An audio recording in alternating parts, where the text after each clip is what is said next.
Okay, thank you. I'd like to say very, very important things. I want to say hi to my kids, and it's 6 in the morning in Paris, so you should go to bed in 30 seconds. I want to say to my wife, Berenice Bejo, who's here, that I love you, but it's not just that, it's about the movie. You inspired the movie, and you're the soul of the movie and the positive feeling of the movie. Thank you for being this in the movie and in my life. And I want to thank three persons. I want to thank Billy Wilder, I want to thank Billy Wilder, and I want to thank Billy Wilder. Thank you very much.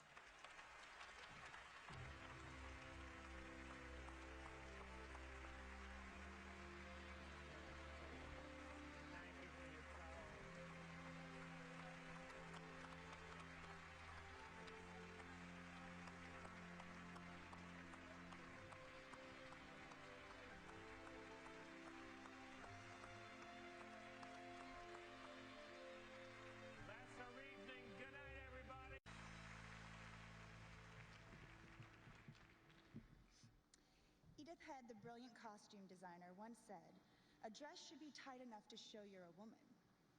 And loose enough to prove you're a lady." She won 8 Oscars, the most of any costume designer in history. Let's find out now who's on the road to giving Miss Edith a run for her money. Here are the nominees for achievement in costume design. Anonymous, costume design by Lizzie Crystal.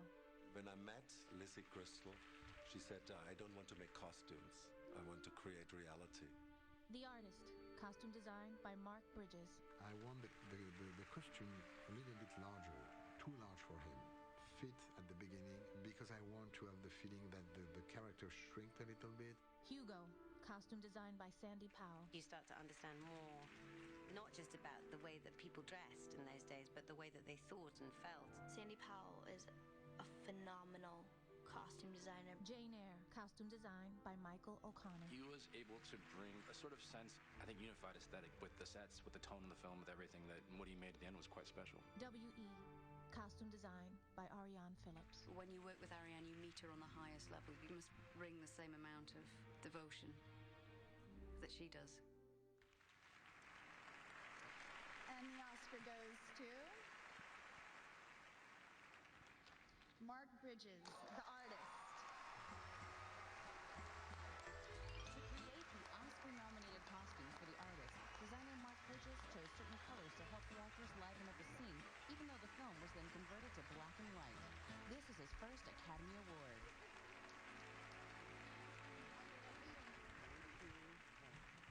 Wow, this is thrilling. I want to thank Michel Hazanavicius for making a beautiful film and having me along for the ride. Thomas Langman for believing in the film and getting the resources together to make it. And Harvey Weinstein and the Weinstein Company for getting it out to the world. I want to thank my wonderful crew. And, you know, I was just a kid from Niagara Falls who dreamed, ate, and slept movies. And so I want to thank the Academy for this honor and for making a lifelong dream come true. Thank you.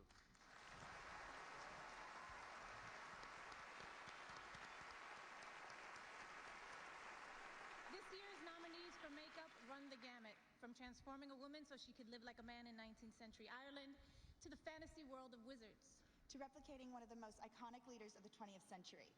Here are the nominees for achievement in makeup. Albert Nobbs, Martial Corneville, Lynn Johnston, and Matthew W. Mingle. I never would have done this movie without Martial Corneville. I would not, because it's just that tricky to do a short wig like that, to have the kind of life he put in it. It's very, very difficult. Harry Potter and the Deathly Hallows Part 2.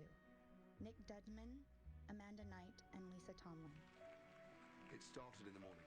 All of the magic in Harry Potter started in the morning, in the makeup room. Ordinary people arrived and extraordinary people left that room.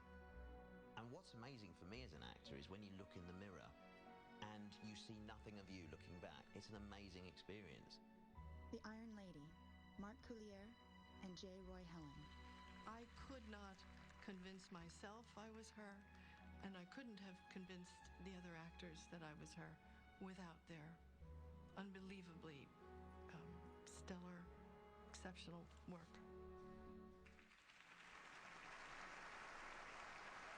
And the Oscar in makeup goes to... Well, you take a chance. Hello, everybody. You take a chance. The Iron Lady, Mark Coulier and J.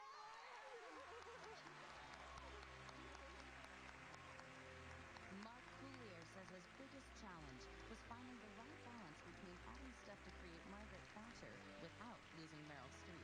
This is the first Academy Award and nomination for Mark Coulier and J. Roy Helen.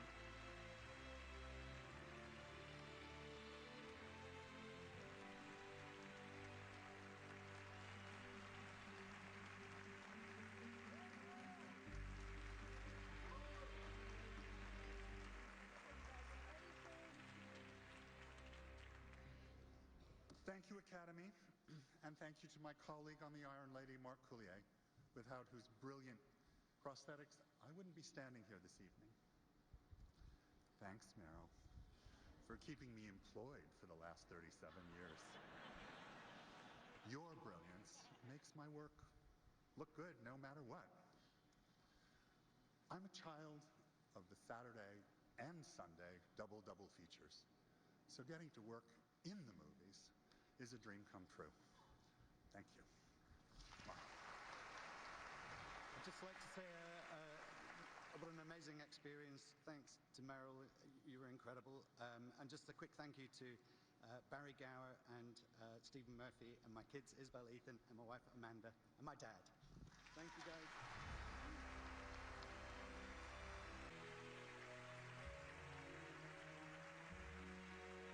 Ludovic Gorse has no formal training in composition and orchestration. Childhood accordion lessons taught him to read music, and he studied jazz as a teen. This is his first Academy Award and nomination.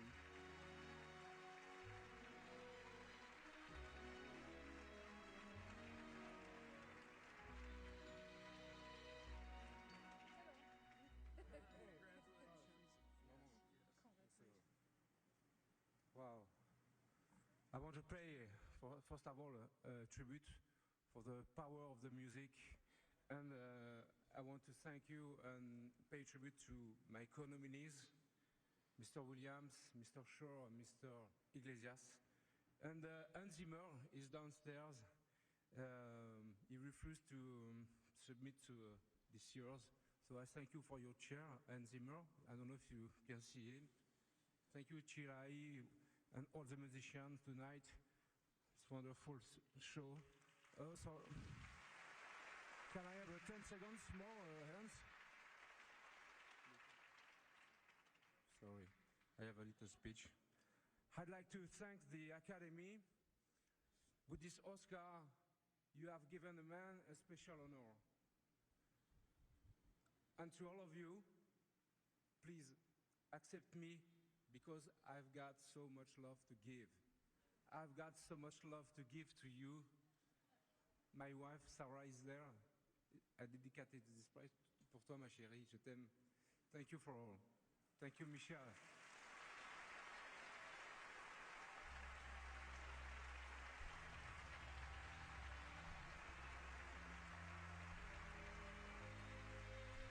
Please welcome Will Ferrell and Zach Galifianakis.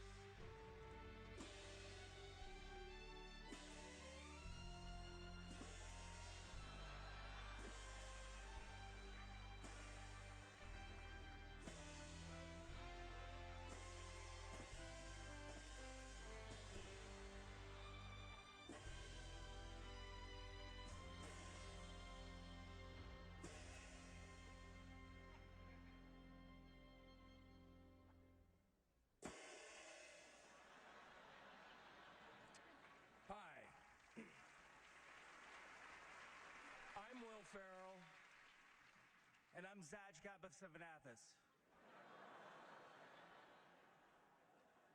As serious musicians, it is our pleasure to step out from our day jobs for a moment to present the Oscar for Best Original Song.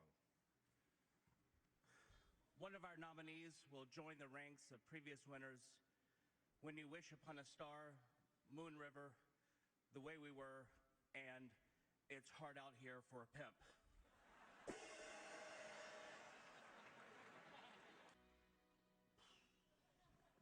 I have an Oscar. I forgot my speech. Okay. I am the happiest director in the world right now. Thank you for that. Thank you, the Academy. Thank you, all of you. I want to thank my beloved producer, Thomas Langman. Thank you. I want to thank the Harvey Weinstein Company, okay? I want to thank the cast, Jean Bérénice, you know, thank you. James Cromwell, John Goodman, Missy Pyle, Penelope, all of you, Malcolm McDowell, thank you very much. I want to thank all the crew. I want to thank Huggy, the dog. I think he doesn't care. I'm not sure he understands what I say. He's not that good, but thank you. I want to thank the financier, the crazy person who put money in that movie. I want to thank the people who helped that movie, like Thierry Frémaux or Paul Rassam, mon pote, thank you. And also I want to thank the movie, because the movie, since this movie has been made, its life is full of grace and it brings to us joy and happiness. And sometimes life is wonderful, and today is one of these days. Thank you for giving it to me. Thank you very much. Thank you.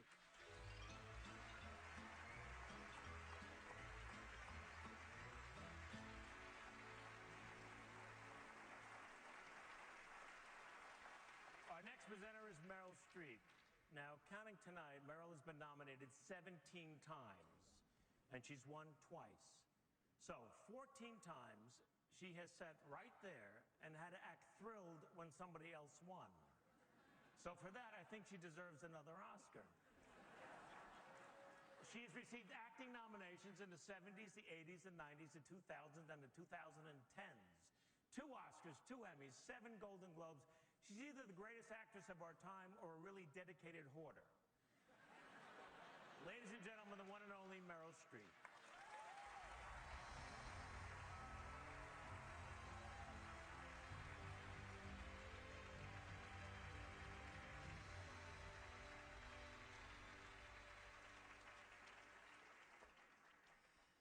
Thank you.